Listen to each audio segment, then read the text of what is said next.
सारा सामान दिखाया जिसमें तरह तरह की चीजें थी। गैरेट ने खुद के लिए एक हथियार बनाया जो दिखने में काफी अजीब था लेकिन असरदार भी। हेनरी ने अपने असल दुनिया के तजुर्बे से कुछ औजार बनाए। उसने माइनक्राफ्ट और असल दुनिया के फ्यूजन से एक नई चीज बना दी। गैरेट अभी भी पैसों के चक्कर में था और उसने स्टीव को अकेले में ले जाकर कहा कि देख भाई, मुझे असल जिंदगी में पैसों की जरूरत है। अगर कोई खजाना वजाना दे रहा तो बात कर, वरना इस जादुई गोले को भूल जा तू। जिस पर स्टीव ने उसे बताया कि मेरे पास बहुत सारे हीरे हैं, वो बस एक खदान में छुपा रखे हैं मैंने, लेकिन वहाँ का सफर बहुत रिस्की होगा। लेकिन जैसे ही वो निकलने वाले थे, गांव पर हमला हो गया। मलोशा के कहने पर अब जनरल चुंगूस अपनी फौज के साथ गांव में घुस गया था। स्टीव ने मुकाबला करने की कोशिश की पर गैरेट ने ओवर एक्साइटेड होकर जल्दी से चुंगूस पर हमला बोल दिया, लेकिन उसने तो गलती से स्टीव को ही बेहोश कर दिया। गांव में आतंक मच गया, सब इधर उधर भाग रहे थे। जैसे ही स्टीव होश में आया तो वो भी गैरेट और हेनरी के साथ भाग निकला, लेकिन नैटली और डॉन पीछे रह गए। अब स्टीव, हेनरी और गैरेट एक बिल्डिंग की छत पर फंस गए।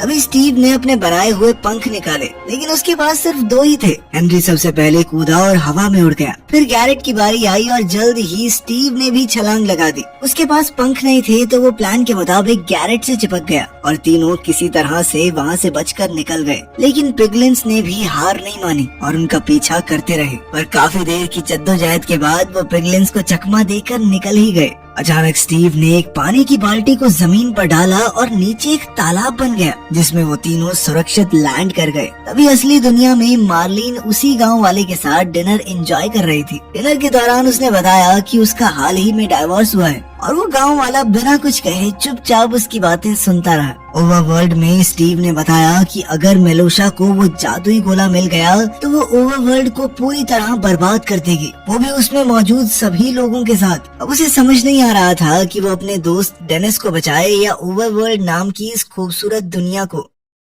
अब चुंगूस अपने मिशन में फेल हो चुका था और मलोशा का सब्र अब खत्म हो रहा था। गुस्से में आकर उसने अपने सबसे ताकतवर हथियार का इस्तेमाल किया जिसे वो द ग्रेट बोर कहती थी। वो एक विशालकाय खतरनाक सुअर था। उसने सीधा ऑर्डर दिया कि चुंगूस को खत्म कर दो और ग्रेट बोर ने बिना देर किए उसके हुक्म का पालन किया। इसके बाद मलोशा चिल्लाई, वो जादुई गोला हर हाल में मेरे लिए लेकर आओ। इस बीच नैटली और डॉन को रास्ते में एक भेड़िया मिला। बिना डरे डॉन ने एक हड्डी निकाली और उस भेड़िए को दे दी। उसे उम्मीद थी कि वो भेड़िया उस पर भरोसा करेगा। जब उसने भेड़िए के गले में कॉलर देखा जिस पर डेनिस लिखा था तो वो समझ गई कि ये स्टीव का ही भेड़िया है और भेड़िए ने भी उन्हें स्टीव तक ले जाने का फैसला किया। वो दोनों उसके पीछे पीछे चल दिए और कुछ देर बाद स्टीव की लोकेशन तक जा पहुँचे। स्टीव, हेनरी और गैरेट इस वक्त एक पुरानी खदान में घुस चुके थे। यहाँ स्टीव ने अपने सारे हीरे छुपा कर रखे थे, लेकिन जल्द